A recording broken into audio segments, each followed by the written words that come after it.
¿Te gustaría dejar de preocuparte de las cosas que realmente no tendrías que estar preocupándote? ¿Te gustaría dejar de preocuparte de cosas que parecen insignificantes normalmente, pero que sin embargo ocupan muchas veces tu tiempo, tu mente? ¿Te preocupas de muchas cosas? Vivimos en una época de estrés, estamos estresados continuamente. ¿No sería mucho mejor la vida si nos lo tomáramos con un poquito más de tranquilidad? Hoy vamos a ver un libro que te va a hablar de las cosas incongruentes que te dicen los gurús del pensamiento positivo, y vamos a ver un enfoque diferente de que te dejen de importar cosas que no deberían importarte y de esa manera quitarte mucho de esa carga y básicamente decidir en qué enfocarte, decidir de qué te vas a preocupar y de lo demás, pues que no te importe mucho. Eso es lo que vamos a ver en el libro de hoy. Vamos a ver un libro fantástico, editado muy recién, escrito por un señor que se llama Mark Manson, un bloguero muy conocido y que es uno de los libros más vendidos del planeta, millones de copias, y es un libro de los más vendidos también en cualquier país latinoamericano. El libro se llama El sutil arte de que no te importe un carajo y está escrito por Mark Manson. El título original es The Subtle Art of Not Giving a Fuck, si no recuerdo mal, que está peor todavía. O si nos vamos a la versión española, la versión ibérica, la versión de España, se llama El sutil arte de... a ver si lo tengo por aquí. El sutil arte de que casi todo te importe una mierda. Perdón, porque intento mantener muy limpio el podcast de palabrotas, pero a veces se escapa alguna. En esta ocasión es que es el título del libro, es así, de acuerdo, en la versión española, el que acabamos de decir, y la versión latinoamericana es como le han llamado. Veis que los libros, según para qué países o qué zonas se traducen de forma ligeramente diferente, y en este caso es una expresión muy natural, muy de calle, y pues cambia según los países. Bueno, ¿te importa un carajo, te importe una mierda o no te importe nada, que incluso hay versiones que es así, sin palabrota? Lo que vamos a ver es un libro editado en el año 2016 por el señor Mark Manson. ¿Quién es Mark Manson? Es un señor bloguero que es emprendedor, tiene sus estudios y todo eso, pero básicamente es más conocido porque desde hace pues prácticamente 9 años se dedica a su blog que se llama markmanson.net.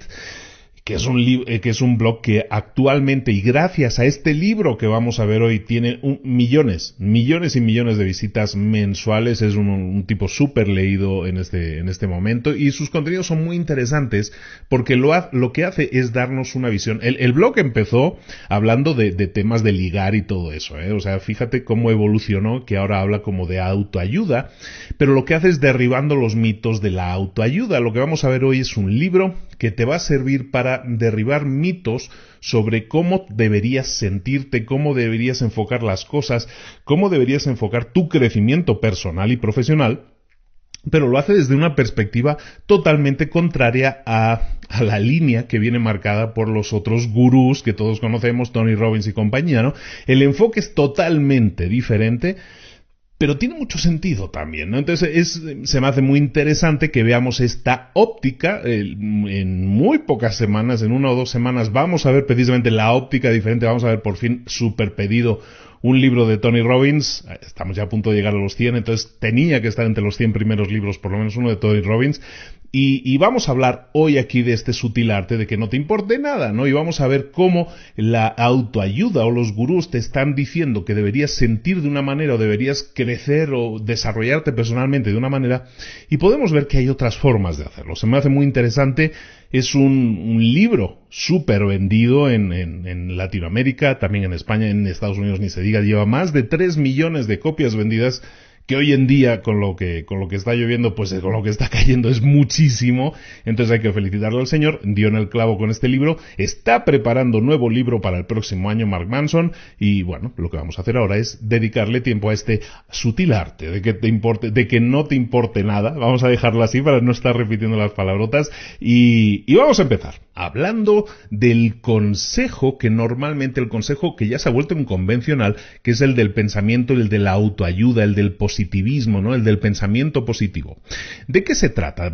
Partamos de esa base, porque lo que vamos a hacer es derribar ese mito. Entonces escuchemos primero de qué se trata ese mito, ¿no? Del que vamos a derribar. Bueno, normalmente cualquier gurú de autoayuda o de crecimiento personal, y esto está muy desarrollado también para el crecimiento profesional y para el desarrollo profesional de las personas, básicamente tiene una tara, y es que se fija en aquello de lo que ya careces, se fija en aquello que no tienes. Si tú sientes que te falta algo, el pensamiento positivo te dice, mírate al espejo y afírmate, ¿no? Date mensajes positivos diciendo, vas a conseguir tener eso que no tienes, ¿no? Es decir, enfatiza aquello que no tienes ahora. Te hace poner el foco, por ejemplo, si no tienes dinero, pues te hace poner el foco en no tengo dinero y lo que quiero es sentirme mejor y para eso me miro al espejo y me ayudo y digo, algún día seré millonario y voy a atraer la riqueza, ¿no? Se fija en aquello que no tienes y entonces enfatiza eso y te dice, quiero salir de ese hoyo, quiero salir de esa negatividad, ¿de acuerdo? Entonces se enfoca sobre todo en la negatividad, ¿de acuerdo? Si no eres feliz, evidentemente te dice, mírate al espejo y repítete, vas a ser feliz, vas a conocer a la persona, vas a ser delgado, lo que sea, ¿no? Evidentemente la persona que ya es feliz no necesita hacer eso. Una persona que es feliz no le tienes que decir mírate al espejo y repítete eres feliz, vas a ser feliz, vas a ser feliz, sino que ya lo es por definición, ¿no? Entonces, si entendemos este proceso mental, lo que estamos hablando realmente es de fíjate en aquello de lo que careces, fíjate en los aspectos negativos de lo que tú eres ahora. Y al enfocarte en eso, te hace darte cuenta de lo poco que eres, de lo que, de alguna manera, de la óptica negativa que estás enfocando sobre ti mismo. Te intentas sacar de eso, pero lo que haces es fijar tu energía en lo que no tienes. Y en este libro lo que hacen es decirte, bueno, a ver, tú no eres feliz. Bueno, o eres feliz o no eres feliz, pero si seas feliz o no seas feliz, no intentes ser algo que no eres. Simplemente acéptate a ti mismo o a ti misma como eres. Y este consejo es realmente diferente a todos los otros libros de autoayuda. Todos los profesores y gurús de la autoayuda te dicen, no, enfócate en lo otro, ¿no? En lo que no eres y vamos a sacarte de ahí, ¿no? Aquí te dice simplemente acepta lo que es. Acepta lo que es y no le pongas interés a aquello negativo, porque entonces estás poniendo energía en eso. Entonces, no te está diciendo que las afirmaciones, que eso de mírate al espejo y dices, vamos a traer la riqueza, vamos a salir de este hoyo en el que me encuentro, no dicen en este libro, o no dice Manson en este libro, que eso no funcione. Probablemente para alguien funcione, quizás funcione para algunas personas, quizás incluso funcione para muchas personas, pero él lo que te propone es otra forma de vivir la vida, otra forma de vivir una buena vida.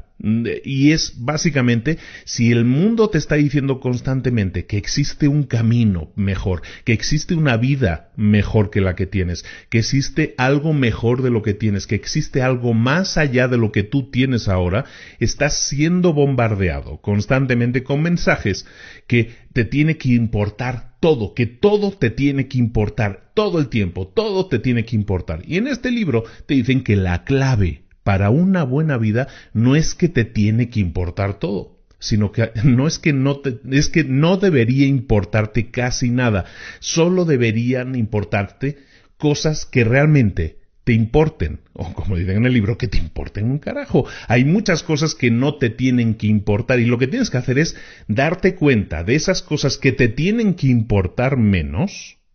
Esas cosas que te tienen que importar menos, pues las vamos a borrar del mapa, las vamos a quitar de nuestra cabeza, las vamos a quitar de nuestro pensamiento y nos vamos a quedar con aquello que nosotros decidimos que es real e importante para nosotros. Y de eso trata este libro. Básicamente este es el resumen súper corto del libro. Fijaos que los últimos resúmenes estoy intentando hacer en los primeros minutos un mini resumen del libro. Ese es el gran mensaje de este libro, ¿de acuerdo? No es que no te importe nada, lo único que tienes que hacer es fijarte, seleccionar, escoger aquellas cosas que quieres que te importen. Esa es la idea clave de este libro. Hay otra idea clave que en el libro llaman, yo lo tengo en inglés, entonces yo creo que esto se traduce como el bucle infinito del infierno, básicamente, que ¿por qué? Básicamente es, si tú te preguntas, oye, ¿y por qué es bueno? ¿Por qué es bueno este enfoque? ¿Por qué es bueno preocuparse de menos cosas? Te puedes decir. Bueno, pues porque cuando tú tiendes a preocuparte por demasiadas cosas, que si te fijas hoy es algo habitual, la gente está como estresada por la vida, bueno, pues si tú eliges preocuparte de menos cosas te va a ir mejor. Esa es la teoría del libro. ¿Por qué? Tú te preguntas, bueno, pues ¿por qué? Mira, un ejemplo. Si tú te preocupas, por ejemplo, decides preocuparte, escoges preocuparte porque a lo mejor tú estabas lavando los platos en la casa, estabas lavando los platos y esperabas que tu pareja te diera las gracias por hacerlo. Pero a lo mejor tu pareja no te da las gracias por hacerlo. Entonces, ¿qué sucede? Que te enfadas porque tu pareja no te ha dado las gracias. Y luego te das cuenta de cómo te sientes y te enfadas porque te notas a ti mismo enfadado o enfadada porque te notas preocupado por una tontería. No sé si me explico. Te enfadaste porque no te dieron las gracias y luego te volviste a enfadar más porque te das cuenta de que estás enfadándote por una tontería. Y eso es el bucle del infierno infinito. Entonces eso hace que te enfades más, eso hace que te molestes más y entonces cada vez te sientes más molesto porque te estás sintiendo molesto por tonterías. Evidentemente ese bucle tú lo puedes romper de una forma muy simple, es decir, detectando que me estoy preocupando o estoy sintiendo una sensación negativa o estoy teniendo una experiencia negativa, estoy experimentando ansiedad, estoy experimentando enojo, estoy experimentando ira, furia, lo que sea.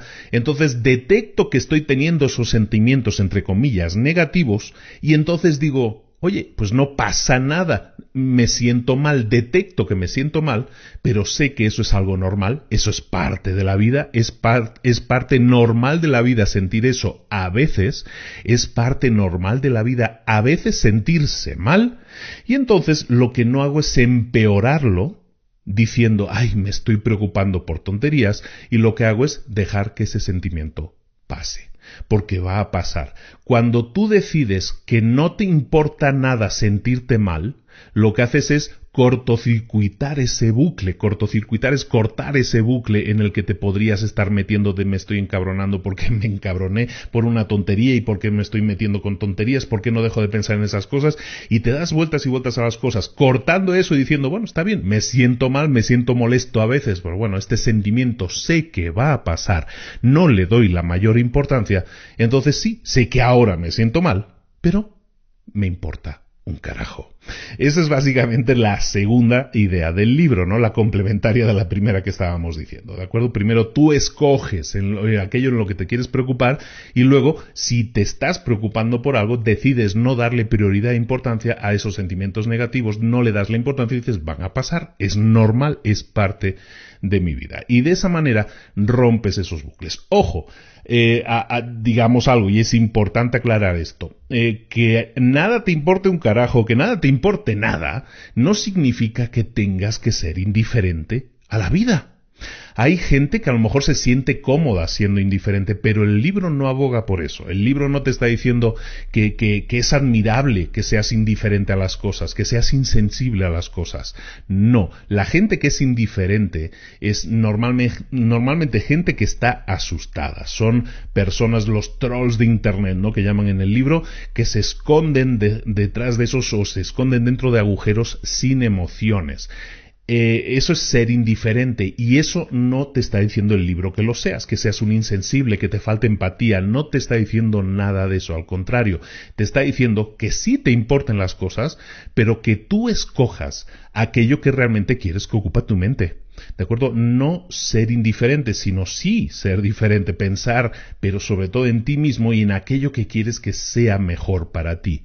¿De acuerdo? Entonces, eso aclararlo primero. Y luego aclarar también que no es que te tengan que dejar de importar las cosas negativas. Lo que estamos hablando en este caso es que normalmente cuando te sucede una adversidad, cuando te sucede una cosa negativa en tu vida, lo que te tiene que importar un carajo es algo más importante que esa propia adversidad. Es decir, si algo malo te está pasando, que tengas en la cabeza algo más importante, que te importe más y que ese sea el enfoque en el que tú quieras poner tu energía. Por muy malas cosas que te estén pasando, tú tienes que tener claro aquello que quieres alcanzar. Bueno, trabaja en eso, ¿de acuerdo? Entonces esa aclaración también importante. Y luego, recordar eso, tú eres la única persona que puede escoger en qué quieres dedicar tu energía. Siempre vas a tener impactos externos, siempre van a haber cosas, nunca va a ser el escenario perfecto. Vivimos en un mundo imperfecto, somos personas imperfectas. Nos demos cuenta o no, nosotros ya ahora mismo, antes de escuchar este resumen o antes de escuchar esta teoría, lo que estamos haciendo siempre con nuestra vida es escoger aquello que nos importa un carajo y escoger aquello que no nos importa un carajo. Entonces, ser maduro significa escoger, ser maduro significa saber escoger aquello que te importa de verdad y aquello que no te importa. Dedicarte a escoger aquello en lo que quieres poner tu energía. Eso es importante, esa madurez es lo que nosotros queremos alcanzar.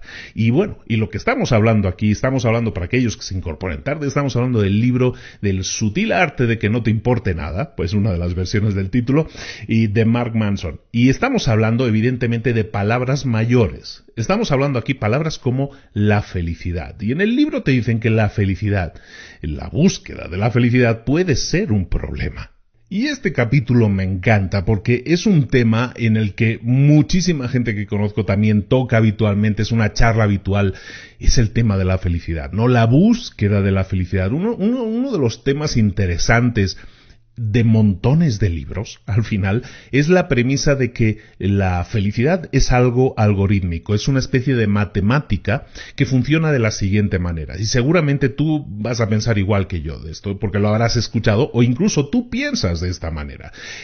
¿A qué me refiero con que la felicidad es un tema, una resolución de un problema matemático? Bueno, pues lo que están diciendo normalmente, o lo que decimos muchas personas es, si yo quiero ser feliz, tengo que tener X. Si tengo X, seré feliz. Si me veo como tal persona, entonces seré feliz. Si tengo una pareja que se parezca a mi ideal de pareja, entonces seré feliz. Si tengo tal propiedad, o tengo tal coche, o tengo tal teléfono, entonces seré feliz. Y entonces estamos de alguna manera relacionando matemáticamente el si tengo esto, entonces esto sucederá. Si tengo tal cosa, entonces seré feliz. Y tal cosa puede ser relaciones, puede ser propiedades, puede ser experiencias, ¿no? Entonces eso, supongo que estarás muy de acuerdo, eso es parte de nuestra realidad en el día de hoy. Estamos pensando siempre de esta manera, ¿no? Para ser feliz necesito tal cosa. En el libro te dicen que eso es una solemne tontería. Lo que la premisa es el problema. La premisa del libro te dice que la felicidad no es una ecuación que se pueda resolver.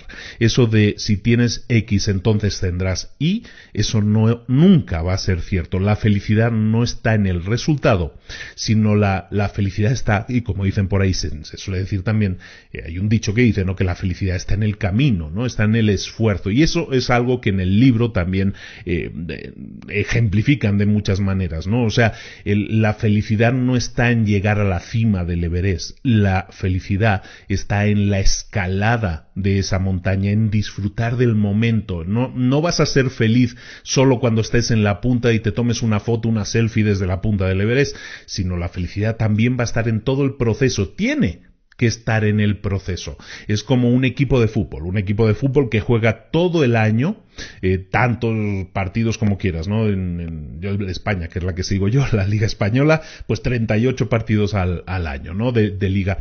Ese equipo que gana la liga, ese equipo que se siente feliz cuando gana, cuando alcanza el trofeo, ese alcanzar el trofeo dura realmente poco, la celebración dura muy poco, pero en cambio el proceso, la mentalización que tienen es, tengo un proceso que dura 9 o 10 meses, que dura 38 partidos, y es en ese proceso el que yo voy a disfrutar, porque yo disfruto de ese proceso. No estás diciendo estoy sufriendo todo el año esperando a que llegue ese día, esas 2 o 3 horas en las que voy a tener una celebración en mi ciudad. Eso así no funciona. La felicidad no está en el resultado, sino que tienes que buscar la felicidad en el proceso. Es como las personas. Otro ejemplo que también supongo que te va a interesar mucho entender es que las personas que viven pensando de lunes a viernes estoy sufriendo, pero el fin de semana es cuando realmente soy feliz, realmente no son felices. Realmente lo bueno sería que disfrutaras del proceso. Y yo me pongo como ejemplo de eso. Yo he vivido en una realidad de lunes a viernes. Yo ya he explicado muchas veces que he trabajado muchos años, trabajé 10 años en un corporativo internacional. con un muy buen sueldo, con un muy buen trabajo, pero yo no era feliz, porque yo estaba como sufriendo de lunes a viernes y esperando, idealizando el fin de semana, porque el fin de semana me iba a ir de fiesta con los amigos, ¿no? Entonces, eso realmente no me hacía feliz. Y yo te lo digo, y soy honesto contigo al decirte que yo no era feliz. En cambio, ahora, en el que pues podríamos decir, se difuminan mis líneas de fines de semana porque yo ahora mismo soy dueño de mi tiempo y puedo decir, pues hoy por la tarde no trabajo, hoy por la tarde me voy con mis hijas, hoy por la tarde hago tal o cual cosa, o hoy no trabajo, pues eso yo lo puedo decidir. Entonces cuando se difumina de esa manera y mi meta no es el viernes por la noche ni el sábado por la noche, sino que mi meta es simplemente disfrutar de lo que hago todos los días, entonces realmente llegas al punto al que tienes que llegar. Disfrutas del proceso. Yo disfruto de mi día a día. Yo no estoy deseando que llegue el viernes o estoy rezando para que el lunes nunca llegue. Yo no soy así. Yo no soy así, pero he aprendido a ser así, ¿no? En este libro te relatan eso también como que la felicidad es un problema en sí mismo cuando tú relacionas felicidad con un resultado. Cuando tú relacionas felicidad con ganar un trofeo, cuando tú relacionas felicidad con el viernes y relacionas, por lo tanto, no ser feliz con el lunes o con no ganar el trofeo. Tienes que disfrutar del proceso. Esta idea a mí se me hace, está muy bien explicada en el libro, para mí es la verdadera joya de este libro, me detengo más en este punto precisamente por eso, porque creo que es importante que reflexiones tú también. Si a ti te pasa lo mismo, si crees que que estás idealizando, podríamos decir, el resultado, pero no el proceso, probablemente ahí tenemos un problema. Nunca el resultado te va a llenar tanto como para satisfacer todas las penalidades que has sufrido en el camino. Es decir, no hay camino lo suficientemente duro que te libere una gran felicidad al final. Las felicidades que obtienes al final, las felicidades, el trofeo, la meta, el viernes, son cosas que duran muy poco. Esas felicidades duran muy poco. Es mucho mejor que trabajes en decir, y ser honesto o honesta contigo mismo o contigo misma, y decirte, yo es que no estoy disfrutando del proceso. Yo es que no estoy siendo feliz en mi día a día. Yo es que me siento que tengo que esperar al sábado por la noche para volver a ser feliz. Y hay gente que está esperando a eso. ¿Y qué hace ese sábado o ese domingo? Pues muchos, y hay que ser honesto con eso, sobre todo me ha tocado verlo en muchas ocasiones, pues se hunde se quiere desvanecer, se quiere olvidar de su realidad, de su día a día y utiliza de todo. Utiliza desde drogas hasta sexo, hasta alcohol, cualquier tipo de escapatoria es válida para escapar de una realidad que no les gusta. La felicidad debe estar en tu día a día, en lo que haces. Tú debes escoger no solo aquello que te preocupa, como decíamos antes, sino aquello que quieres que te haga feliz. Tienes que saber escoger aquello que te llena, para que entonces todos tus días tengan un disfrute, una búsqueda de la felicidad. En el libro te dicen que tienes que tener algo muy claro. Da igual a dónde vayas, siempre va a haber un montón de porquería esperándote, un montón de problemas. Lo hice con otras palabras, pero lo estoy ablandando un poco. Da igual lo que decidas hacer, da igual a dónde decidas ir, siempre va a haber 500 kilos de basura esperándote. Y eso está bien. Tienes que saber que eso va a ser así. Escojas el camino que escojas, siempre va a haber problemas. El punto, el tema aquí, es que no puedes escaparte de los problemas. No existe un camino que elimine los problemas. Tienes que saber que cualquier camino que escojas va a tener problemas. El único tema aquí es que encuentres aquellos problemas que disfrutes tener, aquellos problemas que disfrutes trabajar en ellos. Porque problemas vas a tener siempre, cosas que resolver siempre las vas a tener, mejor que sean cosas que realmente disfrutes hacer en ese proceso, porque si no, sí lo vas a pasar realmente mal. Uno de los puntos importantes en la actualidad y que prácticamente toda la generación con la que estamos compartiendo vida ahora mismo en el planeta está de alguna manera, se cree autorizado, se cree con derecho a percibir cosas buenas de la vida. En el libro te hablan de que tienes que entender que nadie es especial, que nadie se merece algo por el simple hecho de ser. Habla de que la generación actual, mucha generación actual, sobre todo la juventud, como está creciendo, cree que tiene derecho a tener determinadas cosas. Se siente que la positividad es lo que te va a ayudar a conseguir las cosas. Hay varios conceptos aquí interesantes. Uno de ellos es este de la positividad. Te dice en el libro Manson que la positividad es el enfoque que tienes que seguir según te dicen todos los gurús, ¿no? Que tienes que ver el vaso medio lleno, ¿no? Que tienes que esperar lo mejor de las personas, que tienes que esperar que lo mejor puede pasar. Y de esa manera, siendo positivo y viendo el vaso medio lleno, es como te va a ir mejor. En cambio, en el libro no es que te digan que siendo pesimista te va a ir mejor, sino que tienes que entender que el vaso esté medio lleno o esté medio vacío, el vaso siempre está lleno de problemas, siempre va a haber problemas, un poco relacionado con lo que veíamos antes, y que ser positivo no tiene por qué ayudarte a salir de esos problemas. Hablábamos de este tema de creerse uno con derecho, ¿no? Y hablábamos de esta nueva generación actual que cree que tiene derecho a tener cosas buenas en la vida por el simple hecho de existir. Y de eso tiene mucho la culpa las redes sociales, las televisiones, todo lo que vemos, todos los multimedia que nos llegan, todas esas informaciones nos hacen creer que tenemos que aspirar a la grandeza, y ser normal se ha convertido en un fracaso. Y en el libro, y eso se me hace un concepto también interesante, te dice que, oye, tienes que entender que tú, lo más probable es que estés en ese centro que es gigante, en el que estamos todos, que es el de la mediocridad, el de la normalidad. Y en el momento en que aceptes eso, en el momento en que aceptes que esa persona que está en Instagram o está en determinada serie de televisión o en determinada película es una imagen falsa, es una imagen generada, es una imagen que no representa el ideal que tú deberías aspirar como normalidad. Cuando tú entiendes eso, entonces sí puedes trabajar en mejorar en ti mismo.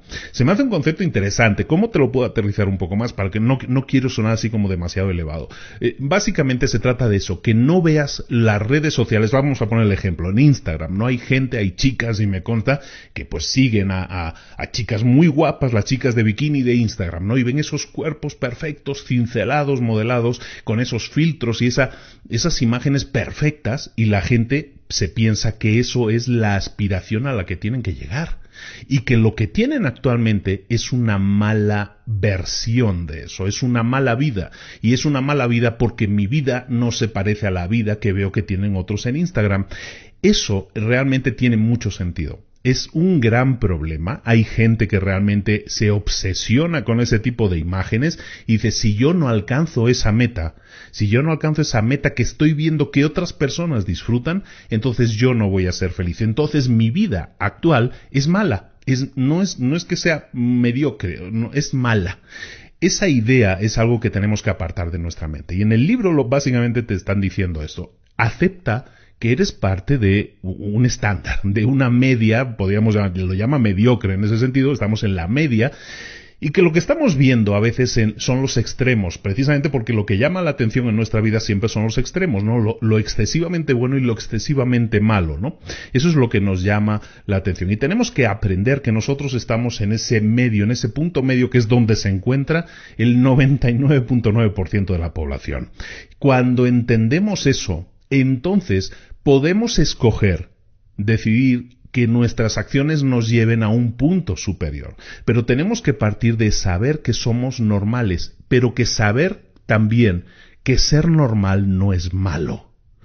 Ese es un punto interesante. Ser normal no es malo, y nadie te obliga a tener que ser mejor de lo que ya eres, porque ser normal, repito, no es malo. Si quieres alcanzar algo, una idea, un ideal superior, está bien, pero que sepas que estás partiendo no de una mala situación, sino de una situación normal. Y entonces decidirás si quieres aspirar a eso, porque te atrae por alguna cosa, y no está mal tener metas, pero también puedes decidir no hacerlo.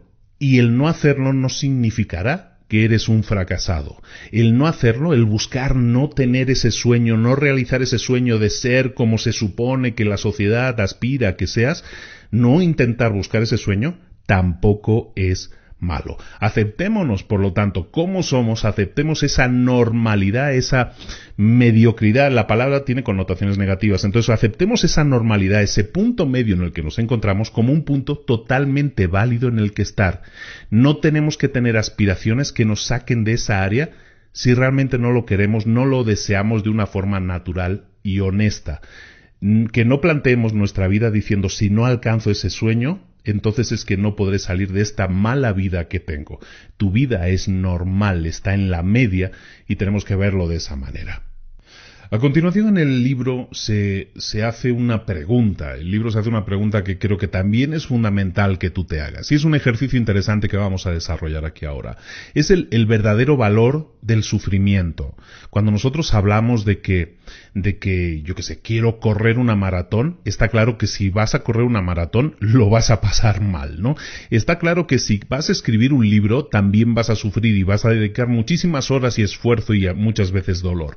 Lo mismo si eres un profesor que está dando clase y los alumnos no confían en ti o te tratan de manera pésima. En cualquiera de esos casos hay sufrimiento. Entonces uno se podría preguntar, bueno, entonces ¿para qué hemos venido a este mundo? ¿Por qué estoy sufriendo? ¿Cuál es el propósito de todo esto, no?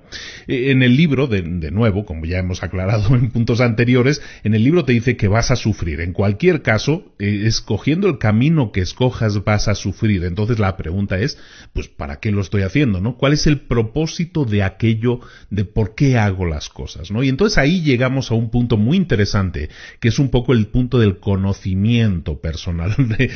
Me gusta este tema porque para aquellos que no lo sepan, también tengo cursos en línea. Uno de esos cursos se llama Tu Historia Esencial y de alguna manera se trata de esto, ¿no? Y este ejercicio es parecido a algunos de los ejercicios que están en ese curso. Te lo recomiendo, aunque no se trata de esto, no se trata de vender, pero digo, ahora me vino la conexión. Pero buscar ese punto de autoconciencia, que en el libro llaman la cebolla de la autoconciencia, es un punto interesante. ¿Por qué le llaman la cebolla de la autoconciencia? La autoconciencia en sí mismo es intentar saber qué eres, cómo piensas, cuáles son tus valores, ¿no? Entonces esa autoconciencia en el libro la comparan con una cebolla. ¿Por qué la comparan como una cebolla? Porque tiene múltiples capas y cada vez que pelas una de esas capas, cada vez que empiezas a quitar una de esas capas a la cebolla, lo más probable es que empieces a llorar, ¿de acuerdo? Como te sucede cuando estás toqueteando una cebolla, ¿no? Que empiezas a llorar. Entonces cada capa que quites a esa cebolla te va a permitir llegar más a ver el centro, el verdadero corazón de la cebolla, sí, pero también te va a hacer llorar, ¿no? Y entonces en el libro te hablan de un ejercicio, bueno, dos ejercicios. Uno es muy simple y el otro te explico es el de las capas de la cebolla. Y te dice que tienes que ir pelando tu propia cebolla del autoconocimiento, ¿no? Y ese autoconocimiento se basa en que te hagas una serie de preguntas. La primera capa de la cebolla es la primera capa en la que simplemente tú lo que buscas es entender tus propias emociones. ¿Qué preguntas debes hacerte para entender cuáles son tus emociones? Pues preguntas como ¿cómo me estoy sintiendo? ¿Cuál es esta emoción que estoy sintiendo ahora? Y las respuestas pueden ser simplemente cosas como, pues me siento mal, me siento triste, me siento deprimido, o me siento feliz, ¿no? O estoy contento, ¿no? Esas son respuestas fáciles a esa pregunta. ¿Cuál es la segunda capa de la cebolla? Cuando ya hemos detectado cuál es nuestra emoción. Lo siguiente es preguntarnos, en esa segunda capa de la cebolla, que también tenemos que pelar, es preguntarnos ¿por qué estamos sintiendo eso? ¿Por qué nos sentimos de esa manera? Y la pregunta es esa exactamente, ¿por qué me estoy sintiendo así? Esa es la pregunta que te tienes que hacer. Entonces, ¿por qué me estoy sintiendo triste? ¿Por qué me estoy sintiendo deprimido? ¿Por qué me estoy sintiendo feliz ahora mismo? Entonces, en esa segunda capa te estás preguntando el por qué, y preguntarte ese por qué es fundamental para entenderte cada vez un poco más. La tercera capa de la cebolla es, hemos detectado la emoción, nos hemos preguntado de dónde viene o por qué estoy sintiendo esa emoción, mejor dicho. La tercera capa es la fundamental, es el centro de todo esto, y se refiere a los valores personales. Se refiere a que te preguntes a ti mismo ¿por qué considero esto o un éxito o un fracaso? ¿Por qué considero el sentirme de esa forma un éxito o un fracaso? Y eso tiene que ver con lo que llamamos el enfoque y la perspectiva, que es un tema que toco habitualmente también en el otro podcast que tengo, que se llama Mentor 365. Parece que estoy como promocionando mucho lo mío, ¿no? Bueno, tengo otro podcast diario en el que hablo de estas cosas también, ¿no? Bueno, entonces estamos hablando del enfoque, de cómo, básicamente estamos hablando de cómo te mides a ti mismo. El sentirme bien o el sentirme mal o el que suceda una determinada cosa en mi vida, yo decido si eso que me está sucediendo es bueno o es malo. Las cosas no son buenas o malas en sí mismas, sino depende de cómo tú las veas, depende de aquello como dice, ¿no? Depende del color del cristal con que se mira. Y es exactamente así. ¿Cómo estás escogiendo medir a ti mismo cómo te sientes o las cosas que te suceden o las cosas que consigues en la vida? ¿Cuál es el estándar de medición que estás utilizando para juzgarte a ti mismo y a todo lo que sucede a tu alrededor? Esa es la gran pregunta que te tienes que hacer, y eso pasa porque conozcas lo que vulgarmente conocemos, lo que decimos siempre, tus valores, las cosas que tú valoras o por las cuales valoras las cosas. Entonces estamos hablando de esa cebolla. En la primero estamos decidiendo o estamos preguntándonos qué emoción estoy sintiendo. En la segunda pregunta, la segunda capa de la cebolla es por qué estoy sintiendo de determinada manera. Y la tercera capa de la cebolla es, ahora sí, contrastar eso que yo estoy sintiendo con mis valores y decidir si eso está bien o está mal, o eso es bueno o es malo. Y de eso depende entenderte profundamente a ti mismo y lo que tú consideras bueno y lo que tú consideras malo.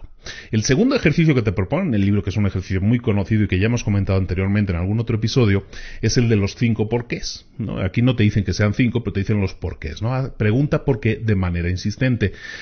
Básicamente es un sistema para que tú siempre intentes detectar qué es aquello que te preocupa en realidad. Cuando una cosa te hace sentir de una determinada manera, pregúntate el por qué.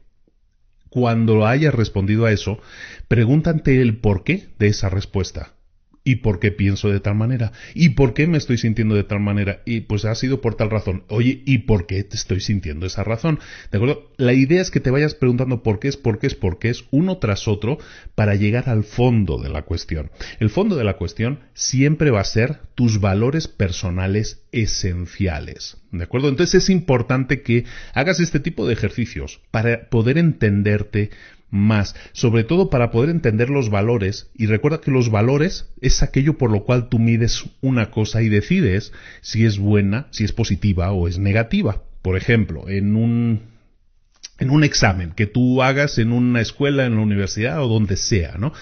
Tú haces ese examen y a lo mejor obtienes un 7 sobre 10, ¿no? A mí me puntuaban en el colegio del 0 al 10, ¿no? Ahora es con letras, ¿no? Pues si obtienes una B, a lo mejor, ¿no? Un 7, un notable en mi época.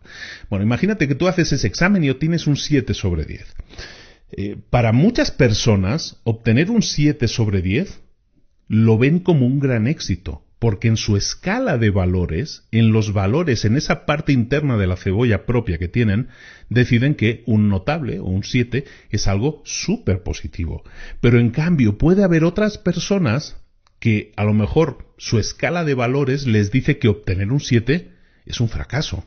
Hay gente que por el mismo resultado, obteniendo exactamente el mismo resultado, va a decidir que algo es positivo o va a decir que algo es negativo. ¿Por qué? Porque eso depende de cada persona, depende de su propia escala de valores. El decidir si algo es bueno y algo es malo, por lo tanto, entiéndelo, depende siempre de ti.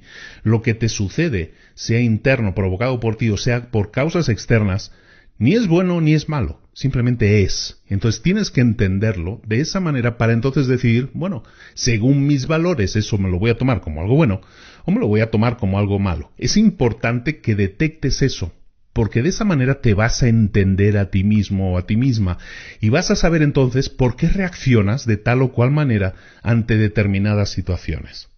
El hacer ese tipo de análisis te permite conocerte más y mejor a ti mismo. Y al final lo que vas a entender es cuáles son tus valores. En el libro te hablan de que hay valores que deberías eliminar, que no son los válidos. Cuando hayas hecho este ejercicio y empiezas a conocer cuáles son tus valores, te puedes dar cuenta que los valores que tienes a lo mejor no son los mejores. En el libro te dicen que los valores malos, lo dice con otro lenguaje, pero los valores malos o los valores que no deberíamos tener tanto como en un altar, son valores como el placer. Porque el placer está bien, pero el placer es el peor valor posible para el que pivotar tu vida alrededor. ¿Por qué? Porque el placer es la forma más superficial de satisfacción que existe y por lo tanto es la más fácil de obtener, pero también es la más fácil de perder. Por lo tanto, buscar el placer como el centro de nuestra vida no es lo más loable, no es lo mejor que podríamos hacer. Otro tema es el éxito material, que sin embargo, está como muy socialmente aceptado. Buscar el éxito material, buscar aquellas cosas físicas que sobrepasan lo que son las necesidades básicas, o sea, lo que es comida, dormir y todo eso, las necesidades básicas, eso se entiende que cuando las tenemos cubiertas, todo aquello que viene después de eso realmente no nos debería dar más felicidad. El tener un coche de determinada marca, el tener un coche fabricado este año frente a otro fabricado hace 2 años, ese tipo de mediciones de decir soy feliz si tengo este tipo de coche, soy feliz si vivo en determinado tipo de barrio o en determinada casa con determinado metraje o tengo determinado reloj o determinado teléfono. Todo eso son éxitos materiales. Ese éxito material no debería ser el centro de nuestra vida. Sin embargo, también te lo digo, es el centro de la vida de mucha gente. Valora su vida, el éxito en su vida, de acuerdo a aquellos valores materiales que ha alcanzado. Eso demuestra solo una cosa de esa persona y es su superficialidad. Es muy superficial. Por lo tanto, no es un buen valor y hay mejores valores, que eso los vamos a ver ahora, ¿de acuerdo? Otro valor que mucha gente busca en su vida es el de tener siempre la razón. Muchas veces la gente reacciona bien o reacciona mal ante las cosas porque a lo mejor va contra esa búsqueda de tener siempre la razón. Y hay muchísima gente que busca tener siempre la razón. Sea como sea, yo tengo que tener siempre la razón. ¿Cuál es el problema de esa gente? Que nunca acepta que comete errores y por lo tanto nunca aprende, nunca crece, porque la gente aprende de sus errores, la gente crece a partir de sus errores. Si tú crees tener siempre la razón, nunca vas a tener errores, no los admites y por lo tanto nunca vas a crecer. Y entonces si no creces, te hundes. Entonces nunca vas a tener un desarrollo personal, un crecimiento personal, como se llama también, nunca lo vas a tener si buscas siempre en tu vida tener siempre la razón. Y luego también habla de otros valores que muchas veces la gente como valor en su vida busca el estar siempre positivo. Pase lo que pase, yo voy a estar siempre positivo. Y como ya hemos visto al principio, esto lo hemos visto al principio del resumen, estar siempre positivo es algo que no deberíamos buscar. Porque es engañarnos a nosotros mismos. Partimos de la idea en este libro de que en el mundo siempre nos va a venir problemas, siempre vamos a tener problemas. Entonces, si siempre vamos a tener problemas, entonces buscar estar siempre positivo, ignorar cualquier otra cosa que nos suceda y solo concentrarnos en soy feliz, pase lo que pase, no es un valor bueno para medirlo, porque hay veces que nos vamos a sentir mal y lo que tenemos que hacer es, como dicen en el libro, aceptar que lo vamos a pasar mal, simplemente. ¿De acuerdo? Entonces, ¿cuáles son los buenos valores? Si todo esto son valores que no son tan buenos, ¿cuáles serían los valores buenos? Pues él te da una fórmula de 3 pasos para decidir si algo es un valor bueno. Te dice que tiene que ser basado en la realidad, punto 1. Segundo, que tiene que ser socialmente constructivo. Y tercero, que tiene que ser inmediato y controlable. Ejemplos de buenos valores, pues la honestidad, la innovación, la vulnerabilidad, defenderse a uno mismo, defender a los demás, respetarse a uno mismo, la curiosidad, la caridad, la humildad, la creatividad. Todo eso son buenos valores y si analizas cualquiera de ellos cumplen esas tres bases, ¿no? Están basados en la realidad, punto 1, punto 2 son socialmente constructivos y punto 3 son inmediatos y controlables, es decir, dependen de ti. Cuando nosotros tenemos valores que son pobres, vamos a llamarlo así. Cuando nosotros tenemos valores que son pobres y medimos lo que nos sucede y nos medimos a nosotros mismos mediante esos valores, lo que estamos haciendo es apartar de nuestra vida las cosas que realmente no nos importan y concentrarnos en cosas que nos importan a nosotros, pero escogemos cosas que son superficiales. Esas cosas que son superficiales siempre van a hacer que nuestras vidas sean peores. Si nuestra vida corre o pivota al lado o alrededor de tener siempre la razón, del éxito material, de la búsqueda del placer, de tener siempre... Todas estas cosas son valores que van a hacer que seamos superficiales, que no podamos crecer y que no podamos desarrollarnos. Es mejor hacer pivotar nuestra vida alrededor de ese tipo de valores que realmente son constructivos para nosotros y para los demás. Y aparte son inmediatos y controlables. Tú decides si quieres ser honesto, tú decides si quieres ser vulnerable, tú decides si quieres defender a los demás o a ti mismo, o la humildad o la creatividad. Eso es algo que está en ti, que puedes decidir que eso sea el centro de tu vida. Ahora sí, para terminar en esta última parte del libro, vamos a ver 5 valores que no parecen tan llamativos, pero que realmente son los más beneficiosos que uno podría adoptar. ¿De acuerdo? Evidentemente, esta es la visión del autor del libro, pero vamos a ver rápidamente esos 5 valores, porque puede ser interesante pues tener una base, ¿no? Para decir, bueno, pues según este libro nos dice que estos 5 valores son los buenos, pues vamos a ver por qué, ¿no? Entonces vamos a ver rápidamente esos 5 valores. El primer valor es la responsabilidad, y es interesante que desarrollemos este punto un poco. Darte cuenta de que tu crecimiento, tu mejora personal, todo depende de que tú te des cuenta de que eres responsable de ello. Aunque parezca una obviedad, aunque parezca muy simple de decir, realmente es la clave de ese propio crecimiento. Nosotros podemos decidir culpar a los demás. Nosotros podemos decidir culpar a la vida, culpar a nuestra situación personal. Es que yo nací en una familia pobre. Es que yo nací en un país y entonces mis posibilidades de salir de mi situación son imposibles. No tengo posibilidades. Ese tipo de comentarios lo único que hacen es traspasar la responsabilidad que es tuya, traspasarla a otros. Es decir, es responsabilidad del gobierno sacarme de esta situación. Es responsabilidad de mis padres sacarme de esta situación. Es responsabilidad de mis hijos aguantarme en determinada edad. Todo eso es pasarle la responsabilidad a otras personas y, por lo tanto, no aceptar la propia responsabilidad. Eso es algo muy poderoso. Cuando tú te das cuenta de que las cosas suceden y simplemente son, y tú eres el responsable de decidir cómo te vas a sentir al respecto, entonces la cosa cambia. Cuando tú te das cuenta de que sí nací en un país o en una familia pobre o nací con estas posibilidades, eso me define como persona, es cuando estás equivocado. En lo que no estarías equivocado es en decir, tengo una responsabilidad, tengo la responsabilidad de hacer algo con eso.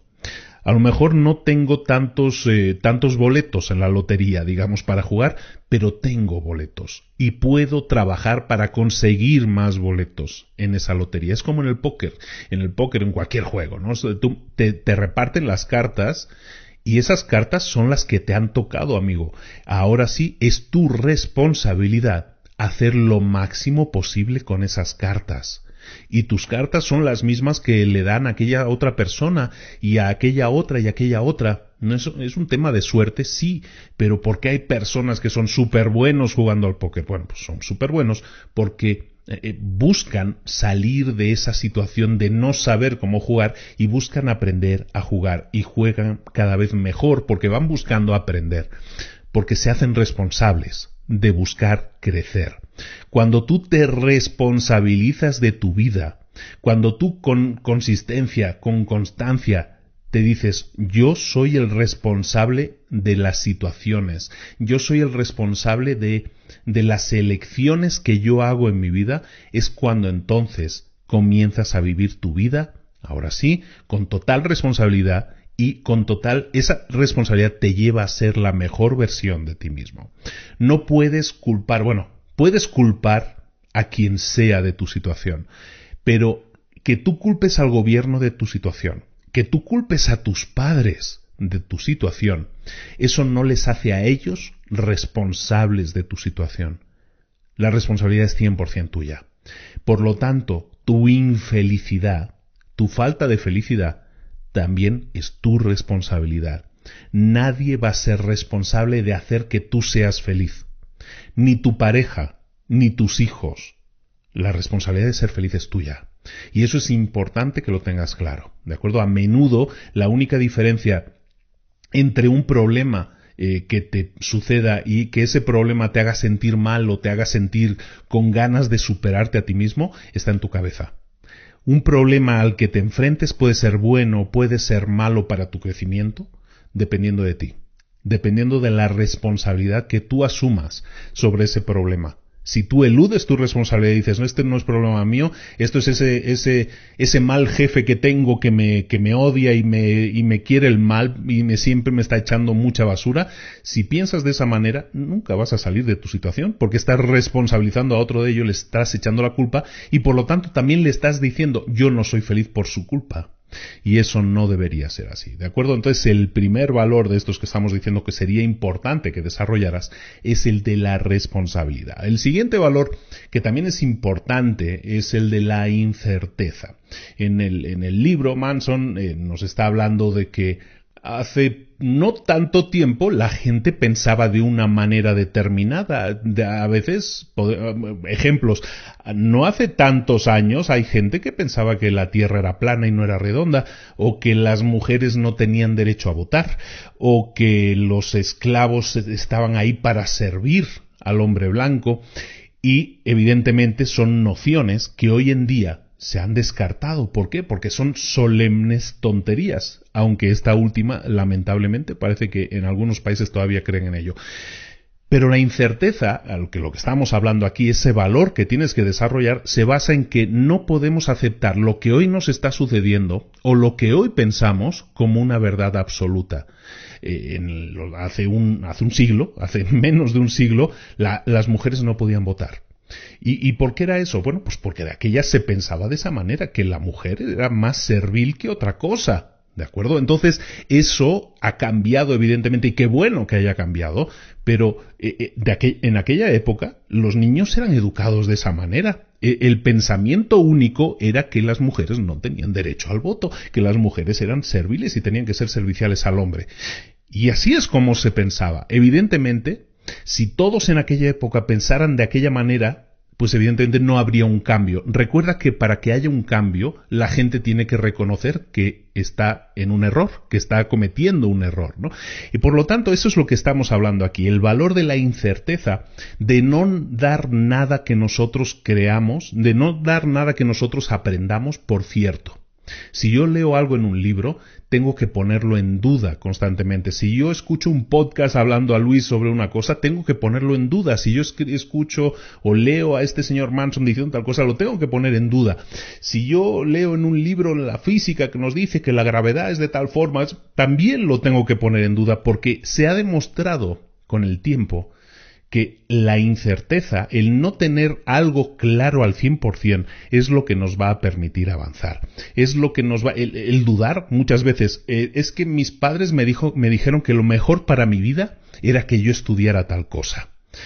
Ese es el comentario probablemente número uno que yo recibo a menudo en correos electrónicos. Es que mis padres me canalizaron para esa carrera, me dijeron que yo tenía que ser médico, que tenía que ser abogado, porque eso era lo mejor para mí.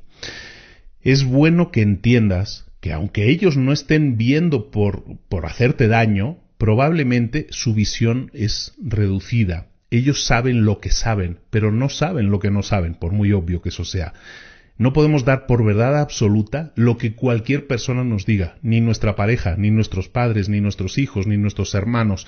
El poner en duda las cosas es bueno para nuestro crecimiento. Nos va a permitir poder experimentar cosas positivas y cosas negativas. Nos va a permitir crecer. Nos va a permitir desarrollar más nuestra intuición sobre lo que es bueno y lo que es malo. Recuerda que no tenemos verdades absolutas y por lo tanto la incerteza es lo único real de lo que nos podemos armar. Entonces ármate de incerteza, de incertidumbre, de no saber nada al 100%. Y eso es lo que te va a permitir crecer. Te ponen en el ejemplo, en el libro unos ejemplos de cómo puedo abrazar esa incertidumbre. Te dice que hay 3 preguntas que deberías hacerte sobre cualquier cosa que te suceda o cualquier cosa que tú pienses, cualquier enfoque que tú tomes en la vida. Pregúntate, ¿y si estoy equivocado? Pregúntate siempre que tomes una decisión, estés a punto de tomar una decisión, digo, bueno, pues voy a escoger el camino de la izquierda. Pregúntate, ¿y si estoy equivocado? Eso es lo primero que te deberías preguntar. Luego, lo segundo, ¿qué significaría que yo estuviera equivocado? Entonces ahí eso vamos un paso más allá. El preguntarte qué significa o qué pasaría si yo me he equivocado, lo que estás viendo es las consecuencias de tus acciones. Te permite ver qué pasaría, poner en duda tu decisión y entonces de esa manera intentar sopesar otras opciones. La tercera pregunta que te dicen, ¿y si al equivocarme estoy creando un problema aún peor para mí o para otros? De esa manera también te das cuenta de si un problema o si una decisión que tú estás tomando va a crear un efecto ola sobre otras personas o sobre otros eventos. Es importante que no demos algo por supuesto siempre, sino que siempre nos pongamos en duda, ¿no? Y ese tipo de preguntas que estamos poniendo aquí en el ejemplo te pueden ayudar a dudar de ti mismo, que no es malo, estamos diciendo, sino que te puede ayudar en tu crecimiento porque te permite, pues ahora sí, ser mucho más juicioso en tus pensamientos, es decir, poner en tela de juicio todo aquello que piensas o crees que es una realidad, tanto que venga de ti como que venga de otros, ¿eh? El tercer valor que deberías desarrollar es el de saber que el avanzar, el crecimiento viene a través del fallo, viene a través de los errores. Cualquier cosa que quieras mejorar en tu vida puede hacerse y puede tener un resultado positivo, pero también puede haber un resultado negativo. Puede ser que falles, puede ser que no salga bien. Probablemente has escuchado que el talento no es algo que deberíamos apreciar tanto, es el tema de las 10.000 horas, de la regla de las 10.000 horas, dice que puedes llegar a ser un experto en algo si le dedicas 10.000 horas de tiempo y que eso implica que el trabajo es lo que te va a dar los resultados, ¿no? Y es parcialmente cierto según el libro, pero tenemos que tener en cuenta eso. El talento sí puede llevar a conseguir las cosas, también podemos tener talento para conseguir las cosas. Michael Jordan era muy bueno y practicó muchísimo y practicó las 10.000 horas, pero también tenía un talento natural. Entonces hay una combinación de ambas cosas, ¿no? Y eso hay que tenerlo claro. Si quieres tener éxito en algo, lo más importante de este punto, y es importante que lo tengas grabado siempre, es que te vas a caer en el camino de ese éxito. Si quieres alcanzar un éxito, tienes que saber que vas a tropezar, que te vas a caer muchas veces. Tienes que saber que el fallo, que el error, que el fracaso es también parte del proceso del éxito. Y eso sucede así siempre. El problema es que mucha gente cuando crece desarrolla un miedo al fracaso. Cuando nosotros somos niños no tenemos miedo a caernos. Es un ejemplo que hemos puesto ya muchas veces. Cuando uno está aprendiendo a caminar, se levanta y lo intenta y si se cae, pues a lo mejor puede llorar, pues ha fracasado, pero se vuelve a levantar y lo vuelve a seguir intentando. A medida que vamos creciendo, vamos capando un poco ese arriesgarnos, ¿no? Hay mucha gente que a medida que va creciendo deja de arriesgarse y la culpa es de nuevo del sistema educativo al que culpamos de todos. ¿Por qué? Porque está basado en desempeño, está basado en puntuaciones. Está basado en padres que muchas veces castigan a los niños o premian a los niños según unos resultados, unos números. Y esa exposición a este tipo de historias de éxito que normalmente nos rodean también, y las redes sociales le dan un eco mucho más grande, también hacen que veamos el éxito como algo deseable, pero que el fracaso no es deseable, que el fracaso no es admitido. Si tú quieres tener éxito en la vida, tienes que sacar de un 7 para arriba, ¿no? 7, un 8, un 9, un 10, ese tipo de cosas, ¿no? Si no, no es un éxito. Entonces eso hace que la gente no se arriesgue. ¿Por qué? Porque se arriesga a fracasar y si fracasa, pues evidentemente obtiene una, entre comillas, mala puntuación de sus padres o de la sociedad o del mundo que les rodea. Eso hace que la gente eluda, no quiera cometer errores. Y al no cometer errores, lo que hace es decir, bueno, pues si no quiero cometer errores, no me quiero arriesgar, mejor no hago nada. Y entonces estamos en ese bucle de me voy a quedar en mi zona de confort porque no quiero cometer errores. En el libro te hablan de un principio que llama él el principio del haz algo. El principio del haz algo lo podríamos conectar con el principio que aquí un servidor te dice habitualmente, que es el principio de pasa a la acción, ¿no? Podemos llamarlo de la misma manera. El principio del hacer algo, del haz algo, básicamente viene del siguiente concepto. Se nos ha enseñado que si nosotros tenemos que hacer algo, necesitamos inspiración, ¿no? Necesitamos estar inspirados. Esa inspiración nos va a generar una motivación. Y entonces, si estamos realmente motivados, entonces es cuando vamos a hacer algo, ¿no? Existe esa creencia, por la forma de enseñanza que tenemos, que es la inspiración, la emoción, en este caso, la inspiración nos va a generar motivación y esa motivación va a ser lo que nos motive a pasar a la acción. Pero realmente no es así. En el libro nos dicen que en realidad esto es un círculo, esto no es una secuencia de inspiración lleva a la motivación y la motivación es lo que motiva la acción, sino que la inspiración lleva a la motivación lleva a la acción, pero la acción lleva a nuevas inspiraciones, y la inspiración a nuevas motivaciones y la motivación a nuevas acciones. Es un círculo en realidad, ¿no? Que se autoalimenta. Tomando ese concepto en cuenta, entonces podremos decir que el punto inicial no es la inspiración, sino que el punto inicial en un círculo puede ser cualquiera. Estamos de acuerdo que un círculo lo puedes empezar en cualquier parte y siempre vas a llegar al mismo punto, porque es un círculo, es cíclico, ¿no? Entonces, teniendo eso en cuenta, podemos asumir como una realidad, que es lo que dicen en el libro, que la acción genera inspiración y la inspiración genera motivación. Y la motivación genera nueva acción, y la acción nueva inspiración, y nueva motivación, acción, inspiración, motivación. Básicamente, lo que podemos decir entonces es que para hacer algo no necesitamos inspiración que nos motive y luego pasemos a la acción, sino que la acción simple, el simple hecho de hacer algo, va a generar inspiración y va a hacer que nos motivemos. Por lo tanto, no pensemos que necesitamos tener claridad de ideas, que tenemos que tener todo súper planificado, que tenemos que tener todo súper motivado y a la gente motivada y un gran equipo para empezar y para pasar a la acción, sino que podemos pasar a la acción con lo que tengamos, que son las ganas de hacer las cosas, y esa propia acción, el hecho de hacer cosas, el hecho de pasar a la acción, es lo que te va a inspirar y te va a motivar. ¿De acuerdo? Entonces, básicamente, volviendo al punto inicial, y para no liarte ya contando esto, parece una poesía, ¿no? Inspiración, acción. Pues básicamente estamos diciendo que originalmente podríamos pensar que la inspiración es el origen. Eso nos lleva a la motivación y de ahí pasaríamos a la acción. Lo que nos dicen en el libro es que también funcionaría, eso sí puede funcionar, pero eso hace que mucha gente no pase a la acción.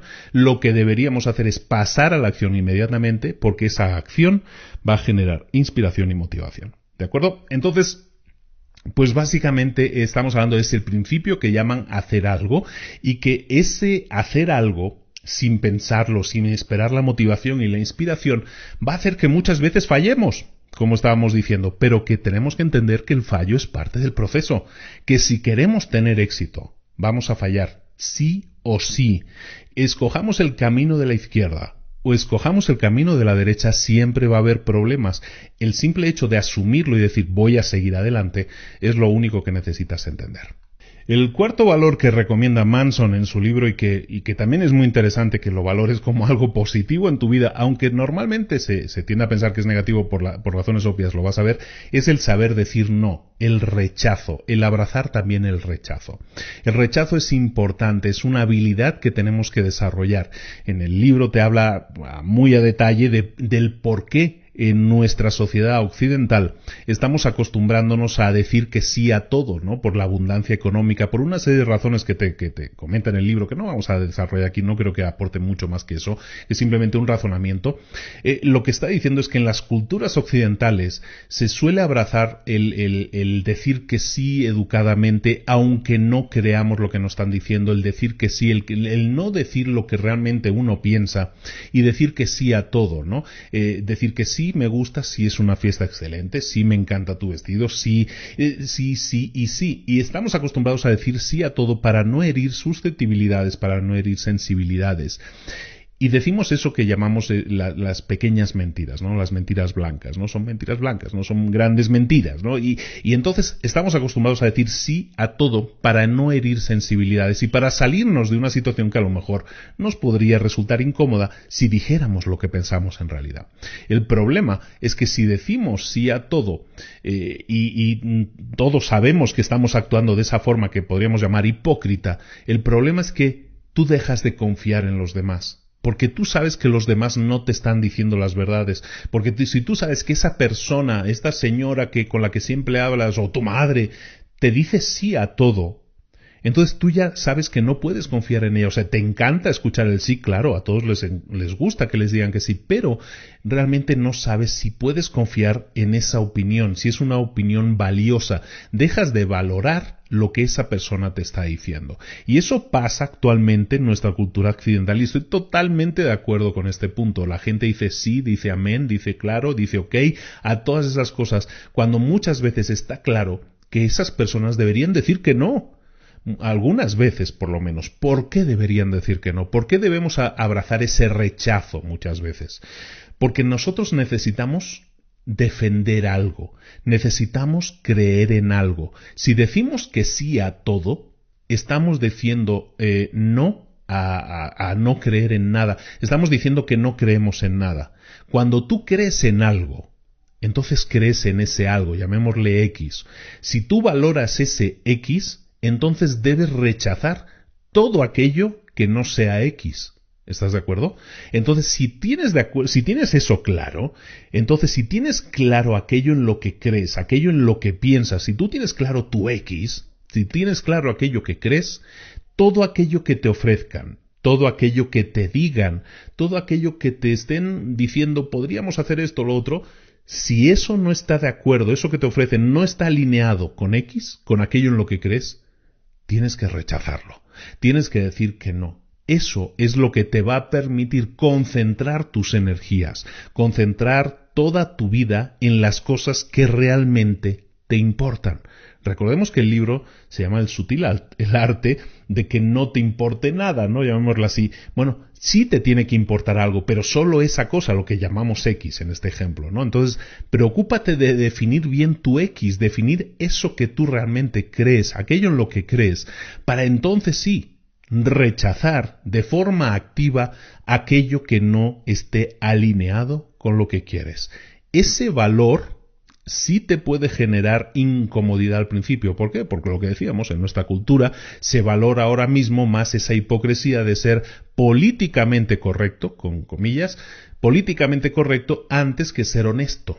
Y sería muy valioso para ti que fueras honesto o honesta contigo mismo y dijeras, yo esto es lo que valoro, yo esto es lo que quiero ser. Y por lo tanto es eso en lo que creo. Todo aquello que no está alineado con eso que no creo, entonces voy a decir que no. El rechazo es fundamental también que sea uno de los valores de tu vida para que vivas ahora sí con honestidad y alineado con los valores, con las metas que quieres alcanzar. Eso sí es lo que te debería importar un carajo, como dicen en el libro. Último punto. El último punto ya para terminar, el último valor es de que es aquel que te dice que debes valorar tu propia mortalidad, que tienes que valorar algo importante, eres mortal. En otras culturas, hablar de la muerte, incluso hay deidades, hay dioses en algunas culturas que eran los dioses de la muerte, porque en otras épocas se hablaba de la muerte sin problemas, se mencionaba, se debatía sobre la muerte. Hoy en día, la gente no habla de la muerte. ¿Tú hablas de la muerte? ¿Hablas de tu muerte, de tu propia muerte alguna vez? Yo sé que yo nunca hablo de eso, yo nunca hablo de ese tema. Es como un tabú. Y ese tabú no es mío, solo yo creo que no, yo lo veo, lo observo en los demás. Eso es algo que sucede en todas partes. La gente no habla de la muerte.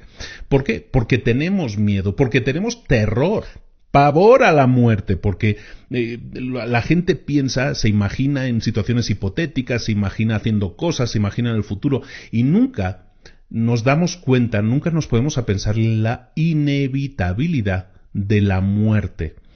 Y cuando eso nos sucede, cuando empezamos a pensar en la muerte, nos da mareo, nos mareamos y pensamos en el terror que nos produce la muerte, en el terror de tener las cosas que queremos hacer, no hacerlas, en tenerlas inacabadas, ¿no?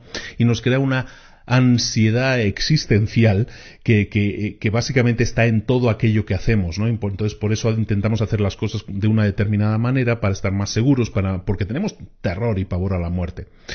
Pero sobre todo, hay un punto interesante en este capítulo, que es el último capítulo del libro, y es el de los proyectos inmortales que llaman, ¿no? Los proyectos de la inmortalidad.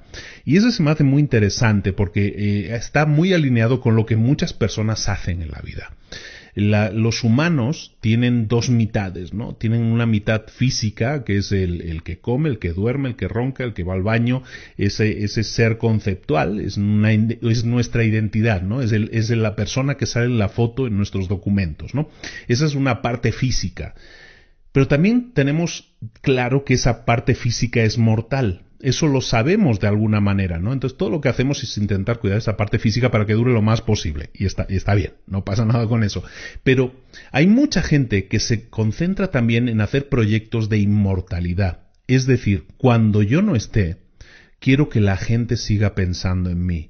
No quiero ser olvidado, quiero seguir estando en la mente de mis hijos, les voy a dejar algo para que se acuerden de mí, les voy a hacer esto o estas condiciones o voy a hacer este proyecto o voy a dejar esta empresa o voy a dejar estas propiedades para que siempre yo sea recordado. Y esa es otra mitad que queremos que sea inmortal. Y mucha gente está preocupada toda su vida más en vivir en el proyecto de la inmortalidad, es decir, en el legado que va a quedar después de su muerte, más que en el vivir la vida actualmente. Está más concentrada en la vida cuando yo no esté que en la vida cuando yo sí estoy, ¿no? Y hay mucha gente que pues está más preocupada por decir voy a dejarle a mis hijos una determinada dote, una determinada herencia, que por realmente pasar tiempo con mis hijos ahora que estoy vivo, ¿no? Valóralo. A mí se me hace un tema interesante sobre el que debatir, un tema interesante sobre el que hablar. No hay una decisión clara en el libro, tampoco simplemente te señalan que eso es lo que es, ¿no? Y estoy totalmente de acuerdo y se me hace un tema interesante, pero el punto aquí es que la gente muchas veces no vive su propósito de vida y eso se me hace interesante como meta, como comentario. No vive su propósito de vida porque está más preocupado por proyectos inmortales, por proyectos de su propia inmortalidad, que los de vivir su propia vida en la actualidad. Vivir en el ahora, vivir en el presente, le podemos llamar mindfulness, le podemos llamar de muchas maneras, pero vivir en el ahora, vivir en el presente, saber que lo que tienes ahora, este momento que estás viviendo, el pasar tiempo con la gente que quieres, eso es fundamental. Los proyectos de inmortalidad están muy bien para tu ego, pero realmente, ¿qué más te da que cuando no estés muerto te recuerden o no? Es mejor vivir al 100 o al 110% la vida que estás viviendo ahora, que no que te recuerden de aquí a 5, 10, 20 años. Te van a recordar mucho más si viviste al 100% tu vida ahora que si les dejas una casa, un coche o un negocio. Es mucho mejor que vivas tu vida al 100% y que les dejes eso como el mejor recuerdo. Esa es la mejor semilla, ese es el mejor proyecto de inmortalidad que puedes hacer. Concéntrate en vivir el ahora con la gente que quieres, con aquello que quieres hacer, disfrutando al 100% de este momento, porque es irrepetible. Y se me hace un gran punto sobre el que acaba este libro. Eso realmente es algo que sí te debería importar un carajo. ¿Estás de acuerdo o no?